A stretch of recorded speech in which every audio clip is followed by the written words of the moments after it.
Hello, I'm Dr. Catherine Horton. I wanted to make a short video to explain the concept of capture in an organization. And for that I've drawn a simple standard organigram.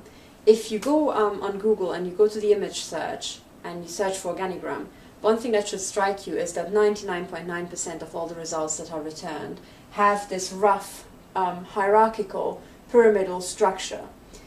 And that comes about because as human beings we are group animals, so we are predisposed towards following a group leader. So what you actually have is this group and group leader set up over and over and over. It's like a lattice, little groups following a leader, and then these leaders following another leader, and then these leaders following a leader in turn, are very, very intuitive to human beings, just because it is genetically inscribed in us that we are group animals. So this sort of setup will arise naturally in all cultures all around the world. But this hierarchical pyramidal structure, it is very intuitive and it has lots of advantages, but it comes with major downsides. And now I would like to make a set of videos about the actual downsides of this sort of setup. So the first one is actually capture. And capture is best understood in terms of corruption, even though it's much broader than that. So in the most basic form, capture just means that a person inside an organization or part of an organization does not behave the way you expect it to given the organization. So as long as it doesn't agree with the mission statement in a sense, or with the purpose of the organization, you have a situation of capture. But let's just play through with actual organized crime, because this is what people first think about when they hear capture. So let's say you've got a company that is operating let's say in a very, very corrupt country, and externally there are criminals who would like to have a cut of whatever this organization produces. Now, the higher up they can corrupt somebody, the better, because the more access to power and money they shall have. But the more difficult it also is to capture a person. So for example, if this is the vice president for an entire region, then he himself might reside in another country. So actually capturing this person might be very, very difficult. However, capturing a person at the bottom, somewhere down here, a lowly employee, might be very easy. So this is the first thing that organized crime would do. And there are two ways they can go about it. Either infiltration, so actually place one of theirs inside the organization. Or alternatively, they keep the person, but they make this person act to their purposes. Either, send money their way or contracts their way or whatever. So they can also just bribe them. And I will take this black magnet just to mean capture. So it's either infiltration and then this person doesn't act the way they should, or it is, actual bribery, and then this person who stayed the same all along will suddenly stop acting the way they should. Okay, so as soon as you have this situation, you have capture in an organization, and this will happen naturally. So if you think about a company with thousands of employees, it's pretty clear that here or there someone might, for example, help themselves to the till. If this was a supermarket chain in a country, then here the individual checkout operators, occasionally one person might help them to the till. There might also be situations where someone who 1 week is captured because they're in financial distress, helps themselves to the money, but overall they're honest.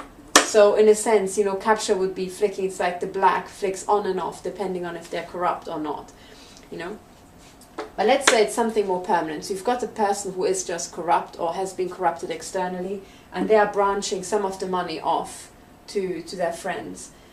So there would be an actual flow of money out of the organization here. And then, you probably can't see that, but sorry.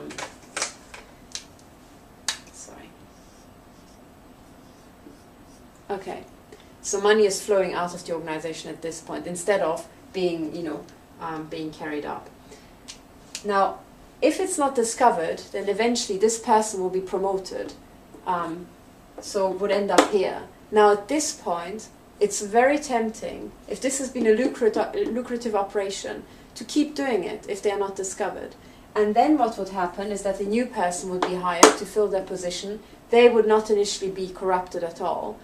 But because there's capture of an actual power position here, this person can in principle say, for example, because they're collecting the money at the end of the day and they are in charge of passing it on or sending it to the bank, they might start sending money off here at this point, and now it would be the money not just that this person has in the till, but also that person. So in principle, the flow could be twice as big that's being branched off if the same fraction is branched off. When this person decides to do that here, then overall the effect will be exactly identical to both of these people having been captured, because in a sense both of what they put in their till, a certain fraction is branched off. So it doesn't actually matter if they individually branch it off or this person branches it off. So when you look at the organization, it will look like, this part will look like it's entirely captured. So what you then have is organizational capture. An actual part of a structure has been captured, not just one person. And then what happens is that as time goes on, maybe this person is very charismatic, so next time someone retires from management and there's an open position, people would be looking to fill this position, and maybe they do internal recruitment, and then this person might actually outdo that one and be promoted to the next level up. Now, as soon as that happens, maybe this person would move up, maybe someone else would move in here, and the same thing would happen if this person who was initially corrupt still controls, out of habit or out of their very dominant nature, the people below, then his power will be percolating down. So even the new person will suddenly come in and find themselves in a captured organization. So all they can see is that these people around him are all acting corrupt. If he notices, or if he doesn't notice, his money is again branched off and sent somewhere. And again, it looks like as if he was the corrupt one. And then this person up here can, of course, do the same thing with the other side of the organization. And again, it will look like as if the entire organization would be captured like that. Just because at this point you've got so much power and influence, and suddenly the money would not be branched off here anymore, but actually higher up.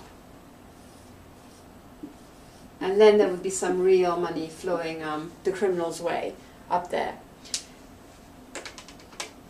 So this is now the different concepts of individual capture, organizational capture, if it's is more than one person, an entire section. And then, if the person the corrupt person gets promoted up into the inner circle of management, into leadership position where maybe board decisions are influenced, what you have up here inside the inner part of the organization, as soon as one person is captured within the top, we're talking about deep capture, because it's very, very deeply embedded inside the organization. And remember, there might be thousands of people working for that organization. So inside there, we're actually talking about deep capture. Whereas anything below would just be capture. Okay. Another expression that I would like to mention here is also, if you now zoom out, and if you forget about everything we've said, you forget about the money flows here, and you just look at the organization overall.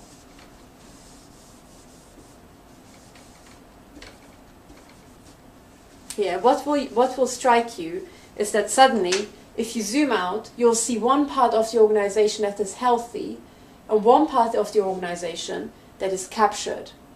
And these two will be distinct. So there might actually be a barrier because it's a different, entirely different country. So this might be the vice president for Latin America, this is the vice president for Europe, and it could be very, actually completely separate. But either way, what you will have here is a so-called domain. So there will be a captured domain, and there will be a healthy domain. And this is a very, very important concept to keep in mind. So as capture is kind of, percolating down through the power structure, an entire area, an entire section of the department might be affected. And what you would have is domain formation. And domain formation is actually a term from physics. You have it, for those people who know physics, it will crop up in phase transitions, and that's exactly why it's important to use it. But for those people who don't know physics, forget about it. All you need to know is that there will be certain domains within an organization that are captured, and other domains that are healthy. And they will be like separate tiles if you look at the organization on the organigram. Okay, and now in the final few seconds, I would like to ask a quiz question. Because so far, I started off explaining capture in terms of actual organized crime, actual bribery or blackmail or things like that. But my quiz question to you is, what is the most common form of capture in organizations? What is it due to? What sort of effect, process, or personal traits is the most common form of capture due to? And remember that capture, definition of capture is very simply that a person does not act the way that you would expect them to, given the organization.